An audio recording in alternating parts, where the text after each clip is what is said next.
So talking about the structure of a convert or care team or a new Muslim care team or new Muslim success team, it's not a support. So I don't want to even call it new Muslim support team. We call it new Muslim success team. So you would have you can have 4 types of people in there, right? Because there are many people who want to help. So I'm giving you an idea of what are different ways that people can actually help you. So one type of people or one category of people are people that are convert coaches. They are proactive. They have the customer success or new Muslim success mentality. They don't have a support mentality. Okay. And this training is mostly about them. The second type of teachers, the second type of people or volunteers could be your passive teachers. Okay. So for example, in our masjid, in our team, we have people, for example, who we know that, if the convert wants to learn how to make wudu, or he or she wants to learn how to read alphabet, obviously not every convert will do that, how to read Quran and so on and so forth, then what we can do is we can connect them to these teachers. These teachers have wisdom. They will not, for example, comment on the convert's dress or beard or like earrings or tattoos and things like that, right? They understand that, person is starting, they may not have everything right at the moment. Let me focus on my part. So I'm just teaching wudu, I'm motivating them, welcoming them. But these are passive teachers, meaning, they may have a time that they teach on. If the convert is not showing up to the class, they may not follow up. They will not be calling them, okay? They might let you know, or you might have to check with them and they will let you know.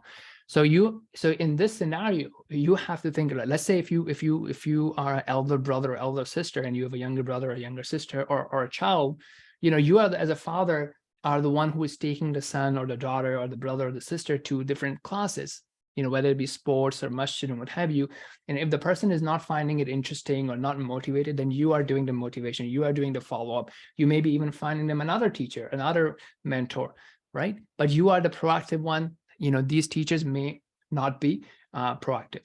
Obviously, a coach himself or herself can also be a teacher, but they don't have to be, right? So this way, more people can help. And then you may have some general helpers. So you may have a group of people who are like, hey, you know what, I'm available to help. I'm not committing regular time, but I'm here to help you if you need anything. So what you can then do is you can create an Ansar group or a helpers group. And then there you can put in request. You know what, I need a convert to be picked up this Friday for the conference or for the halaqah or for the Friday prayer. Here's a convert who is sick. Is anyone available to go and visit him or her, right? So you can put in a request there, and then sometime, brother Junaid may be available, sometimes sister, Rida may be available, sometimes sister, Cheryl may be available, so on and so forth. So different people may be available to do different things. They're not regularly committed, but it's a general group. You put in a request, you find someone to help with a specific thing. The fourth type of people, the fourth type of role, again, one person can wear multiple hats. There's nothing wrong with that.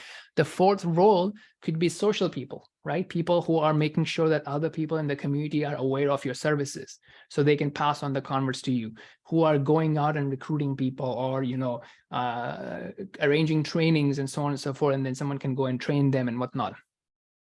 They're also the people that are keeping up with what's happening in the community, other social events, right? One thing that we used to do pre-COVID is people would know us. So if there's a walima happening or a aqiqah happening, sometimes they say, you know what, if you want to invite 3 or 4 converts, go ahead, right? So things like that, they would be aware of the masjid events and, they'll arrange the free tickets and whatnot. So they could help with those type of things. So this is another role. So when I'm recruiting, for example, obviously you want to make sure that people are committed, right? There are many people who sign up for 20 things and they're like, they're just giving 10 minutes here, 10 minutes there, something flashy comes up, they move on, right? So you want people to be committed. This thing, as you understand, requires patience. Even if you commit half an hour a week or 1 hour a week for one person, that's great, right? But you need consistency. So that's the, understanding that we build. And then what we do is basically, we ask them that, look, and as we mentioned in module number 1, you have to protect yourself as well. So you should also be doing some sort of Islamic studies, okay? You should be going to a halaqah or studying online or what have you, reviewing your knowledge, so you're taking care of yourself. And then everyone does like a weekly update on WhatsApp, what their efforts are and so on and so forth. And if we have like a training manual that I've linked here, it's a work in progress. I know there's a lot of information. I'm trying to make it pretty. So I don't know, when you're watching the recording, maybe it has already become prettier and more organized, but if someone wants to help with that and is good with that, do reach out.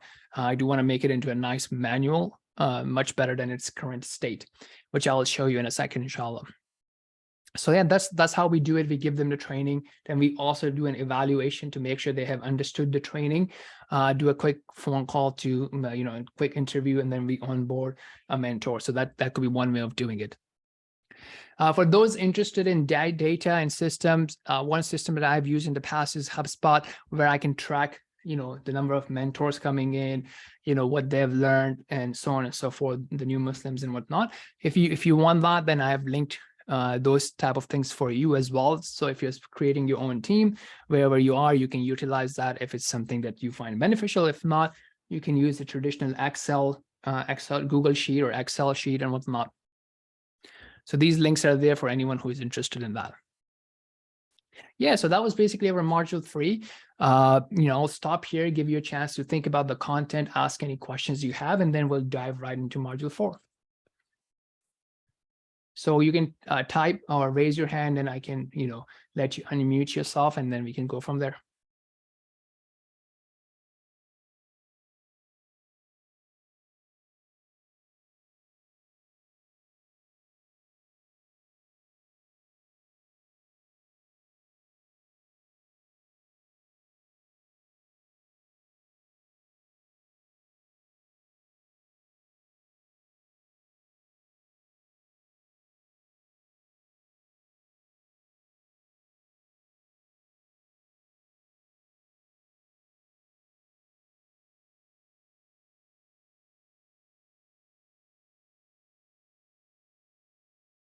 Sure thing. Let me paste the link for the presentation. Any other questions or comments?